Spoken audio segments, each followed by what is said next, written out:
2023년 1월 17일 화요일 오전 11시 47분경 다급한 목소리로 119에 신고가 들어옵니다. 여기요. 불이 아주 크게 났어요. 시커먼 연기가. 저러다가 여기 싹 다 날아가게 생겼는데. 소방차부터 빨리 좀 와주세요. 어디서 신고가 들어온 건가요? 일산의 한 가구 공장 창고에서 거대한 검은 기둥이 솟구치고 있었습니다. 이야. 오, 야, 저거 뭐 완전 뭐 폭발이 나는 것처럼. 바로 옆에 또 주택이 큰일 날 뻔했네요. 연기 보니까 엄청 큰 불인데. 어쩌다 저렇게 큰 불이 난 거야? 싹 다 탈 수 있다는 게 그 주택이 있으니까 저렇게 신고를 한 거구나. 보니까 옆에 다른 건물로 옮겨 붙진 않았나 보네요. 불길이 쉽게 안 잡힐 것 같았는데 그래도 다행히 금방 꺼졌나 보네요. 이야. 신고를 한 주민 말로는 펑펑 터지는 소리가 굉장히 크게 났다고 했는데요. 불이 난 곳은 보신 것처럼 2층짜리 건물이었는데 1층은 벽돌로 지어져서 불이 크게 번지지 않았고요. 2층 창고와 주차돼 있던 차가 전소된 상태였습니다. 아, 펑펑 소리가 났다고요? 그 인근에 사시는 분들은 진짜 놀라셨겠어요. 건물 안에 사람은요? 있었습니다. 창고 한 중간에 시신 한 구가 천장을 바라보고 누운 상태로 발견됐는데요. 뭘 입고 있었는지도 모를 정도로 겉옷은 흔적조차 없을 만큼 잿더미가 됐고 시신이 거의 뼈만 남아 있을 정도로 온전한 상태가 아니었습니다. 그러니까 이게 다 없어졌다고요. 그래 타서. 다 없어진 거지. 현장에서 어떤 인화물질 같은 게 발견이 됐을까요? 네, 석유 냄새가 나긴 했는데요. 급하게 건물주를 통해 확인했더니 2층 창고에 새를 줬다고 했습니다. 임대한 사람이 50대 후반의 남성이었는데 아내 말로는 남편이 자개로 된 가구를 다시 작업해서 판매하는 일을 직원 없이 혼자 해왔다고 했습니다. 그래서 창고에 화학 물품들이 많았다고 했고요. 겨울이라 난방기구도 있어서 화재 원인은 감식을 해봐야 알 수 있었던 상황이었습니다. 화학 물품이 많았기 때문에 펑펑 소리가 날 정도로 막 들렸구나. 아유, 불이 확 붙었겠는데. 아니 그 남편 혼자 작업하는 창고였으면은 그 시신이 남편일 수도 있겠다라는 생각이 드네요. 그럴 가능성이 높았습니다. 그래서 급히 DNA를 맡겼습니다. 근데 어쩌다 저렇게 큰 불이 났는데 도망도 못 친 거지? 이미 의식이 없었다? 혹시 그 시신에 칼에 찔린 흔적이라든지 뭐 이런 것도 보이지 않았나요? 눈으로는 자상이 전혀 보이지 않았고요. 두개골도 뼈가 다 드러날 정도로 새카맣게 타 있었습니다. 다 탔구나. 근데 약간 골절이 된 것 같다고 하더라고요. 그게 뭔가에 맞아서 그런 건지 화재 때문에 구조물이 넘어지면서 깨진 건지는 구분하기 어려웠습니다. 아내 말로는 사고는 아닐 거라고 했습니다. 남편은 집에서도 밖에 나가서 담배를 피우는 사람이라 창고에서 담배를 피울 리가 없다고 했고요. 스스로 목숨을 끊거나 누군가한테 해를 당할 사람도 아니라고 했습니다. 담배불로도 불이 날 확률은 전혀 없다. 그럼 불이 어떻게 난 걸까요? 혹시 CCTV는요? 화재가 난 건물 1층 CCTV는 카메라 방향이 돌아가 있었습니다. 카메라 방향이? 아까 제가 읽었던 거에 새총으로 CCTV를 깐다가 있었잖아요. 그럼 CCTV가 아예 없었던 거예요? 없을 리가 없죠. 인근 건물에 달려있던 CCTV에 불을 낸 것으로 추정되는 방화범이 찍히긴 합니다. 응? 오토바이가 뭐야, 오토바이 타고 왔네? 헬멧을 쓰고 그대로 들어간 거죠? 나올 때도 헬멧 쓰고 있고. 네. 근데 일상적으로 그냥 걸어 나오는데 아무렇지 않게요? 그냥 뭐 이거 뭐 배달하는 사람처럼 그냥 가볍게 그냥 나오는데. 저 사람이 불을 낸 거는 확실하다는 거죠? 네, 건물의 출입구가 두 군데였는데요. 들어갈 때는 건물 뒤편으로 돌아서 후문으로 들어갔다가 나올 때는 정문으로 나왔고요. 헬멧을 쓴 검은 옷을 입은 남자가 오토바이를 타고 가자마자 창고에서 연기가 올라왔고 그 시간이 신고 2분 전이었습니다. 일부러 들어갈 때랑 나올 때랑 다른 문으로 들어갔다는 거예요. 아니 오토바이 번호판이 찍혔을 텐데 바로 잡을 수 있지 않나요? 번호판이 뭔가로 가려져 있었습니다. 야, 이것도 준비 단단히 한 것 같은데. 그러네요. 오전부터 번호판도 가리고 헬멧도 계속 쓴 거 보니까 준비를 단단히 했어. 야, 과연 누굴까요? 엄청 건장해 보이고 젊은 사람처럼 보이는데 걸음걸이가 봤을 때는. 아, 근데 이게 무슨 일일까요? 현장에서 CCTV를 본 피해자의 아내가 갑자기 눈물을 터뜨리면서 이런 말을 합니다. 형사님, 그게 제 아들이에요. 제가 엄마인데 얼굴을 다 가렸다고 해서 아들을 못 알아보겠어요. 제가 낳은 자식인데 저희 남편을 그렇게 할 사람 제 아들밖에 없어요. 아들이라고요? 저 헬멧 쓴 남자가 아들이라는 얘기죠. 지금부터 아버지를 살해하고 방화까지 한 아들을 최 씨라고 부르겠습니다. 야, 이게 아들이라는 거에 너무 충격적인데. 형사님이 고민하셨던 이유가 범인이 아들이었기 때문이었군요. 근데 저 CCTV만 보고 아들이라고 확실한 이유가 좀 있을 거 아니에요? 저도 처음에는 진술을 듣고 좀 놀랐는데요. 최 씨 나이가 그때 28살이었거든요. 부모랑은 따로 살고 있었고요. 근데 최근 1년간 아버지가 112로 신고를 여러 차례 했더라고요. 파주, 일산, 김포 각 지역마다 사건이 접수돼 있었습니다. 아니, 신고가 들어왔다니. 그것도 한두 번이 아니고. 아니 뭐 따라다니면서 뭐 일을 저질렀다는 얘기인가요? 각 지역마다 신고가 들어왔다는 건 무슨 말이죠? 무슨 일로 112로 신고를 한 거죠? 살인 사건이 발생하기 5개월 전이죠. 22년 7월 아침에 출근하려고 아파트 현관문을 열고 나서는데 현관문에 온통 사람 대변이 묻어 있었다고 합니다. 한 번은 누군가 현관문에 순간접착제도 발라놓고 갔었다고 했고요. 야, 현관문에 인분을 발라놨다고요? 순간 접착제는 아예 문을 못 열게 하려고 한 거겠죠. 처음에는 그런 일을 당했을 때 누군지 모르고 신고를 했나 본데. 맞습니다. 그러다가 2달 전에 남편이 아침에 출근하려고 차를 몰고 나갔다가 큰 사고가 날 뻔한 겁니다.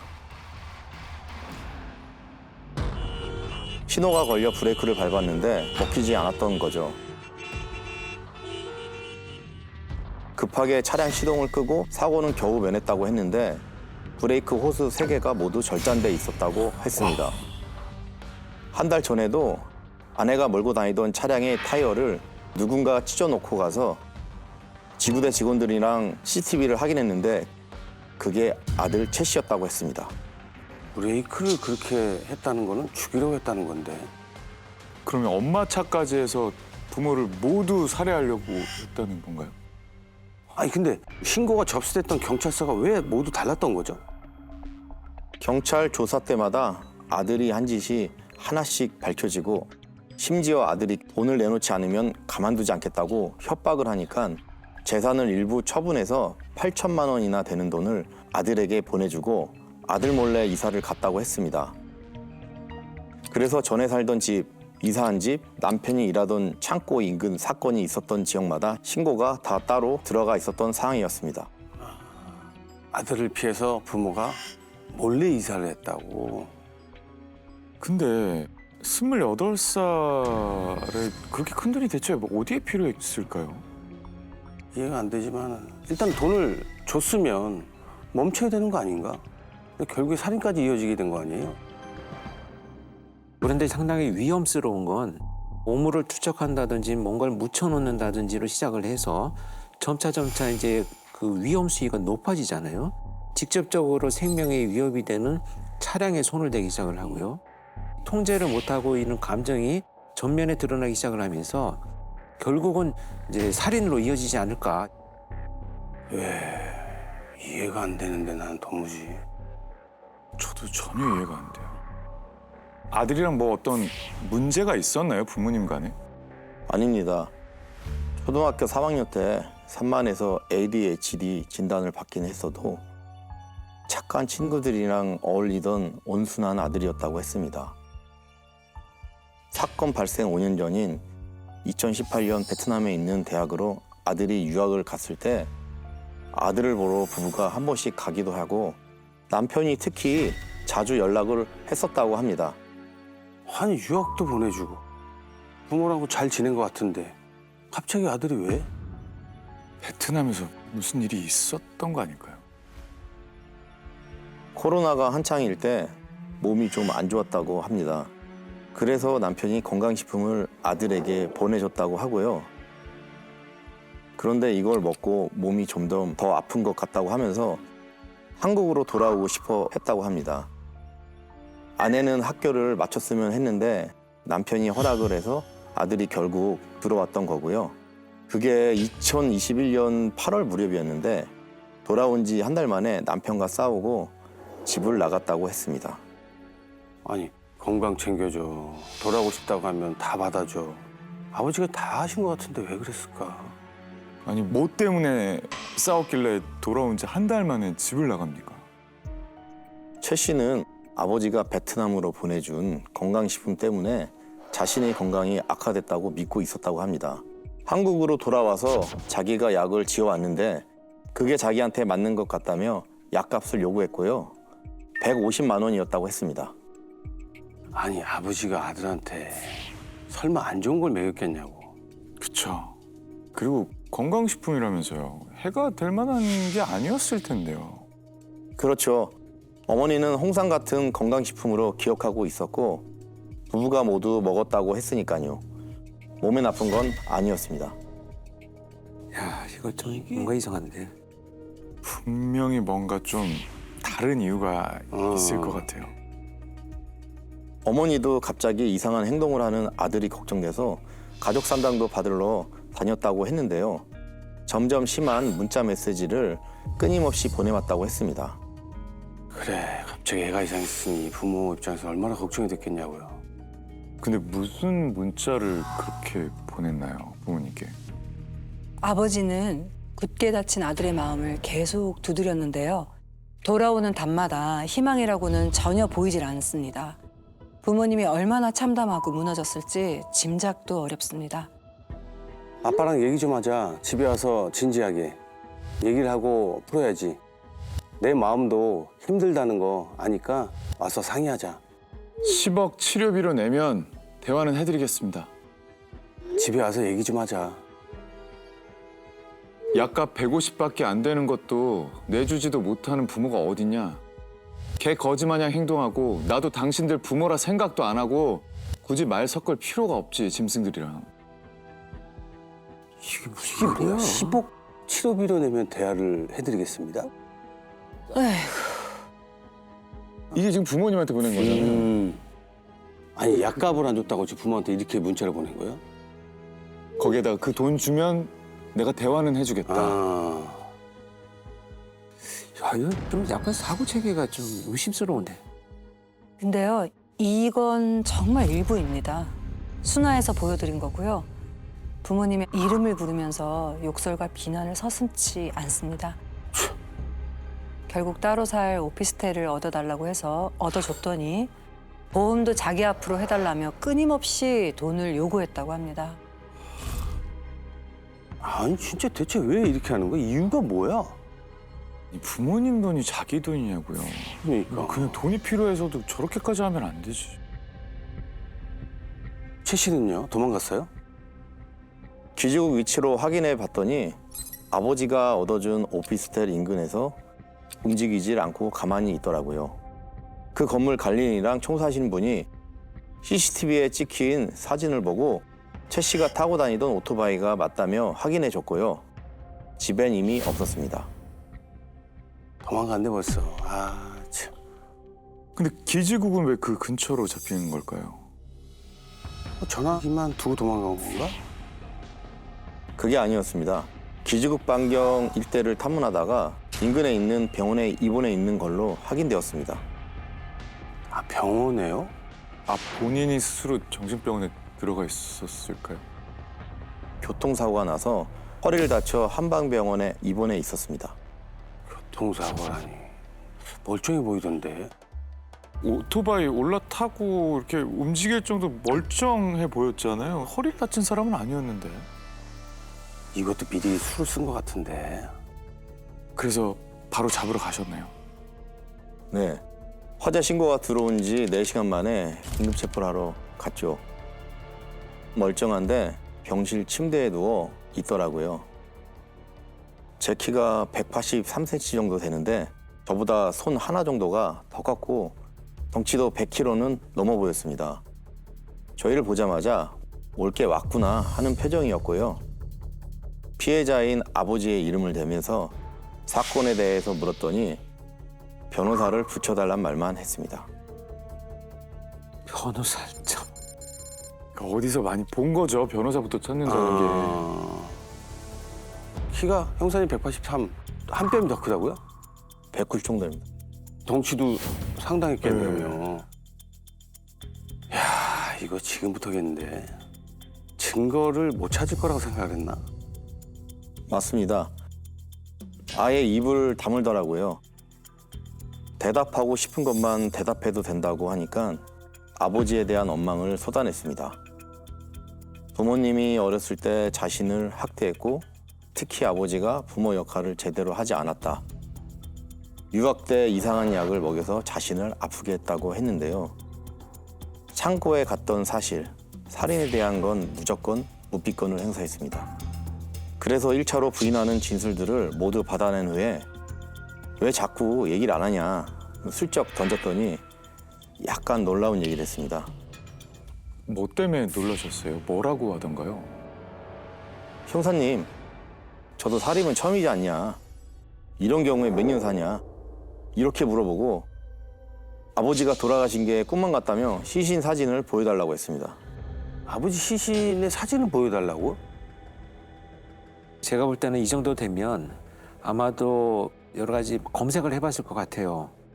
지금 시신이 완전히 훼손되어 있어가지고 사망 원인도 제대로 밝히지 못할 것 같고 또 어느 정도 훼손이 됐는지도 자기가 가늠을 할 수 없으니까 이런 핑계로 시신 사진을 보여달라고 해서 만약에 법정에 가게 되면 자기가 끝까지 부인하거나 번복할 것들이 어떤 것이 있을까 이런 정도는 아마 검색을 하고 의도적으로 보여달라고 하지 않았을까 이런 의심이 됩니다. 완전 괴물이 되어버렸는데? 그러니까 뭐 학대니 뭐 약 때문에 아팠다니 이것도 솔직히 다 믿을 수가 없는 얘기잖아요. 그래서 어떻게 하셨나요? 일단 창고에 불을 지른 전후에 뭘 했는지 어디를 돌아다니는지 행적을 싹 다 추적해 보기로 했죠. 뭐가 나왔어요? 일단 거주지로 돌아가서 옷을 갈아입고 나온 게 확인돼서 과학수사팀을 집으로 보냈고요. 그 후에 차를 타고 파주에 있는 산에 다녀왔더라고요. 어머니 말로는 외할아버지 납골당이 그쪽에 있다고 했고요. 그래서 주변을 탐문하니까 산 중턱에서 식당을 하는 부부가 웬 이상한 사람을 보긴 봤다고 하는 겁니다. 어떤 남자가 흰색 쇼핑백을 들고 폐건물로 들어가서 나오질 않아서 남편에게 얘기를 했고 남편이 나와라 어떻게 왔냐 라고 하니까 납골당에 왔는데 소변이 급해서 왔다 라고 하더랍니다. 손에 들고 있던 건 보이지 않았다고 했고요.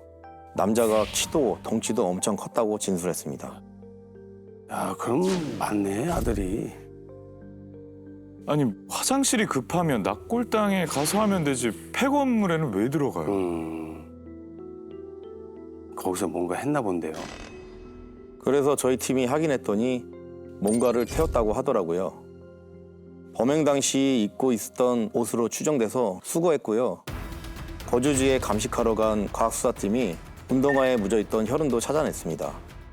그리고 휴대전화에 뭔가를 숨기고 있는 것 같아서 포렌식을 맡겼더니 거기서 정말 입에 담지 못할 얘기들이 쏟아져 나왔습니다. 이게 언제부터 계획된 거예요? 21년 9월에 베트남에서 들어왔다고 했잖아요. 7개월 후인 2022년 4월부터 저주해 주는 것을 검색하기 시작하더니 자신을 학대한 부모에게 가장 좋은 복수, 호적에서 파는 법, 뱀 독을 구하는 법 이런 걸 찾아보기도 했고요. 아버지 차량의 브레이크를 끊어놨다고 했잖아요. 차량 도면이랑 그 방법까지 검색을 했더라고요. 부모 재산을 조회하는 방법이나 상속받을 방법까지도 찾아봤고요. 에라, 열심히 살 방법을 찾아야지. 아유. 그러니까 부모님 목숨값으로 지 인생 살려고 그런 거잖아요. 우삐권을 행사했던 것도 이미 검색해서 한 행동이었습니다.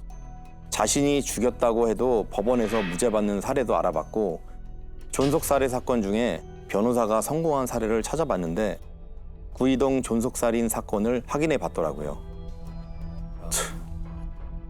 구이동 존속 살인을 해결했던 형사가 용영에 한번 나오셨거든요. 그때 살짝 언급을 하긴 했는데 어머니를 잔인하게 살해를 해놓고 시신을 8개월 동안이나 그냥 방에 방치를 해놓았다가 별거 중이던 아버지의 신고로 세상에 알려진 그 사건이었습니다. 이때 어머니한테 오랜 세월 동안 이 아들이 학대당한 것이 인정이 됐거든요. 일부분.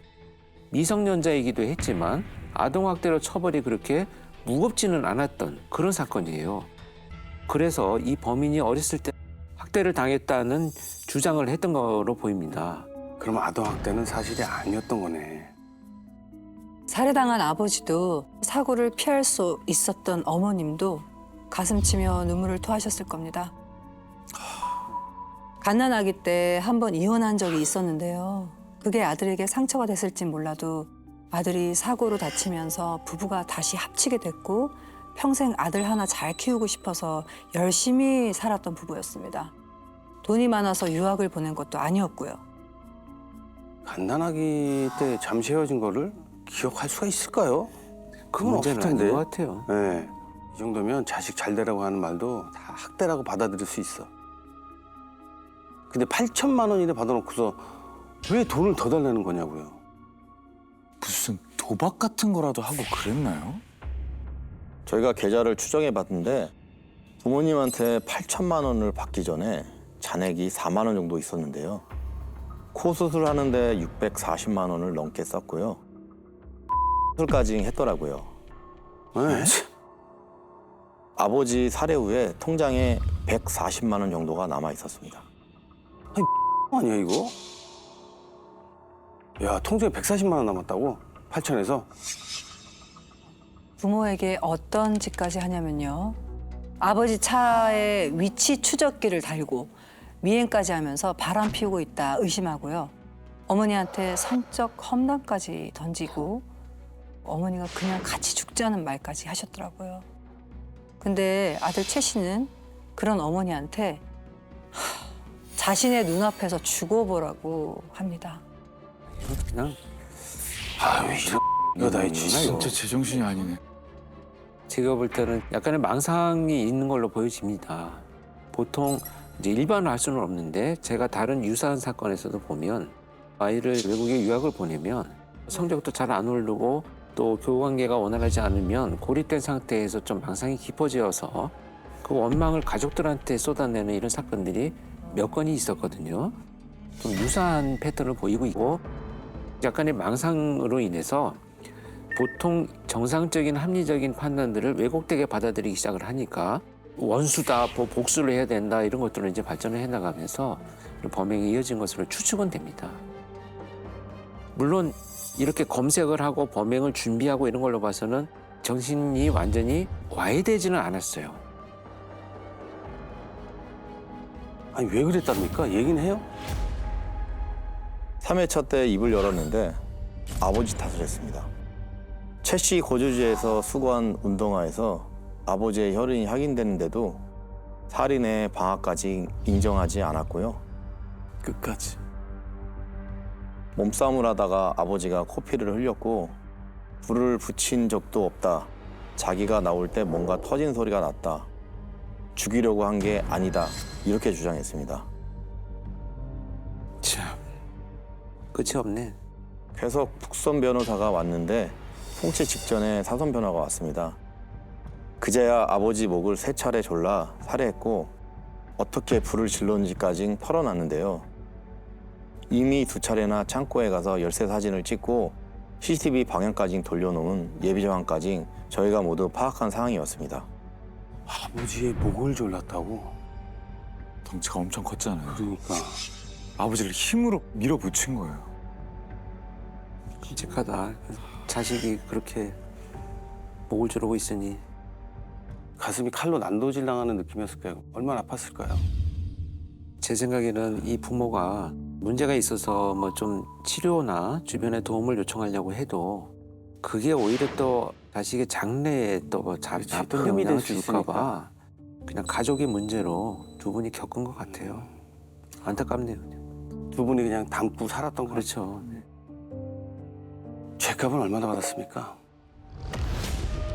1심에서 무기징역을 선고받고 항소했지만 기각됩니다.